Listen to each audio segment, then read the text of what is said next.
In 2019, WeWork was not being sold as a real estate company.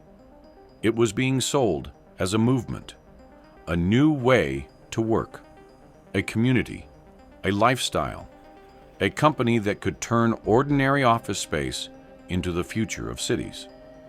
And at the center of that story was one number, $47 billion. That valuation made WeWork look like one of the most powerful startups on earth. But behind the glass walls, neon signs, and free coffee, the business was carrying a dangerous secret. WeWork was signing long-term leases, then renting desks on short-term memberships. The dream looked flexible. The obligations were not. This is the case of how WeWork became a $47 billion illusion. The idea sounded simple enough. Take large office floors, redesign them with modern furniture, fast internet, meeting rooms, and a sense of community.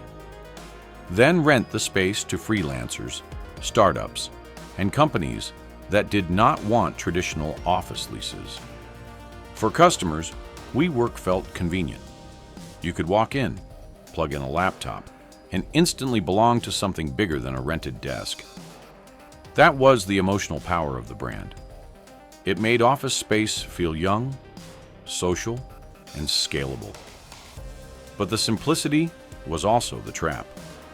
WeWork still had to pay landlords, whether members stayed or left. The customers wanted flexibility. The company had fixed commitments. From the beginning, the business model depended on growth, staying faster than reality. Real estate is usually valued carefully.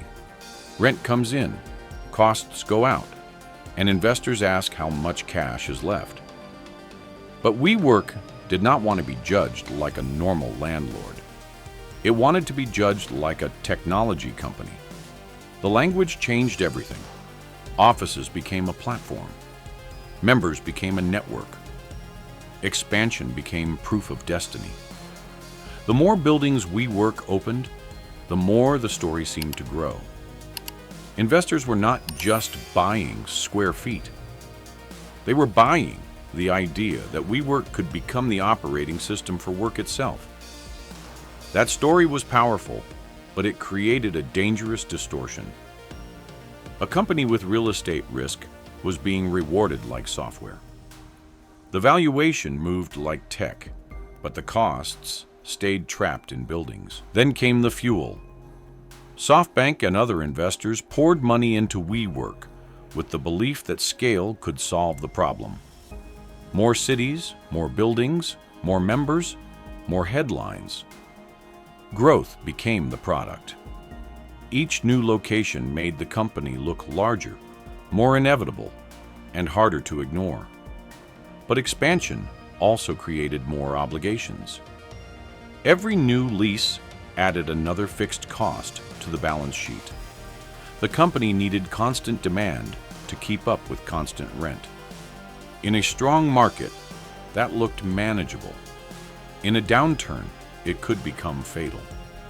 The valuation kept rising because the story kept rising.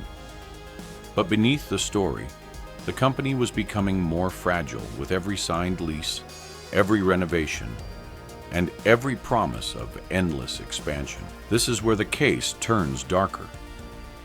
WeWork's biggest strength was also its biggest weakness: leases. To grow quickly, the company signed huge long-term agreements for expensive office space. Then it divided that space into smaller memberships and short-term deals. When buildings filled up, the model looked brilliant. But if occupancy fell, the rent did not disappear. Landlords still expected payment. Lights, staff, furniture, renovations, and debt still had to be covered. WeWork was selling flexibility to customers while absorbing rigidity for itself. That imbalance is the heart of the collapse. The company looked modern on the surface, but underneath, it was carrying an old-fashioned real estate burden at startup speed. Adam Neumann became the face of the WeWork story.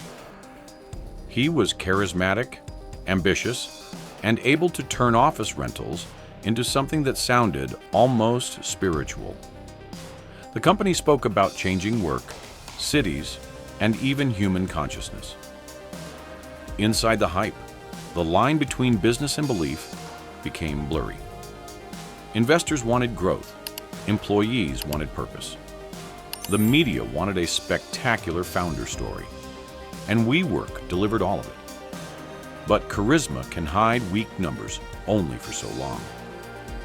As the company grew, questions became harder to ignore.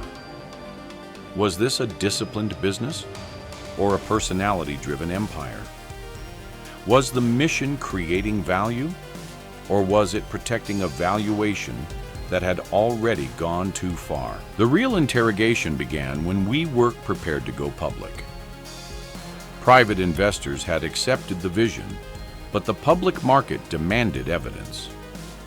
The IPO filing opened the books and changed the mood almost instantly. Suddenly, outsiders could see the losses, the governance concerns, the complicated structure, and the strange language around profitability. The story that had once sounded visionary began to sound unstable. The market did not see a software giant. It saw a company burning cash while locked into massive lease obligations. The spotlight that was supposed to validate WeWork exposed it instead.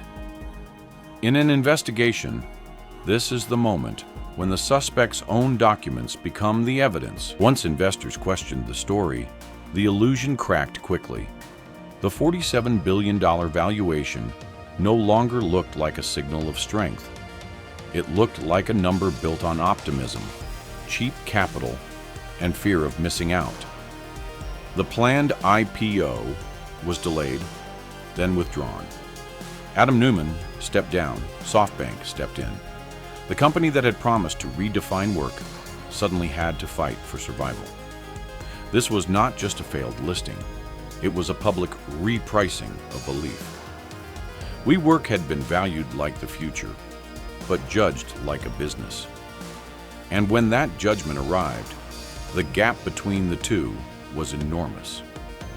The glass offices stayed standing, but the financial story behind them had shattered. WeWork did not disappear immediately. It later reached the public market through a different route, but the core problem remained. The company still had too many expensive commitments and not enough reliable profit. Then the world of work changed. Remote work, hybrid schedules, and empty offices made flexible workspace more relevant in theory, but also more difficult in practice. Demand became uneven. Commercial real estate weakened. The same leases that once helped WeWork grow now limited its ability to adapt. By 2023, the company filed for Chapter 11 bankruptcy protection. The brand survived, but the original dream had been stripped down to its debts, leases, and hard financial reality. What was left was no longer mythology. It was restructuring. So what was WeWork really? It was not a simple fraud, and it was not a simple failure. The product had value. The spaces were useful. The brand changed how people thought about offices. But the valuation told a story the business could not support. WeWork's mistake was not just growing too fast. It was confusing a real estate company with a technology myth. Long-term costs were hidden behind short-term excitement. Charisma replaced discipline. Capital replaced proof. And a $47 billion dream became a warning. In the Ledgergrave file, the verdict is clear. WeWork did not collapse because people stopped needing offices. It collapsed because the story became bigger than the numbers, and the numbers eventually demanded their answer. Another billion-dollar case is now closed. Subscribe to Ledgergrave for more investigations into business scandals, corporate collapses, and the numbers hidden behind the hype.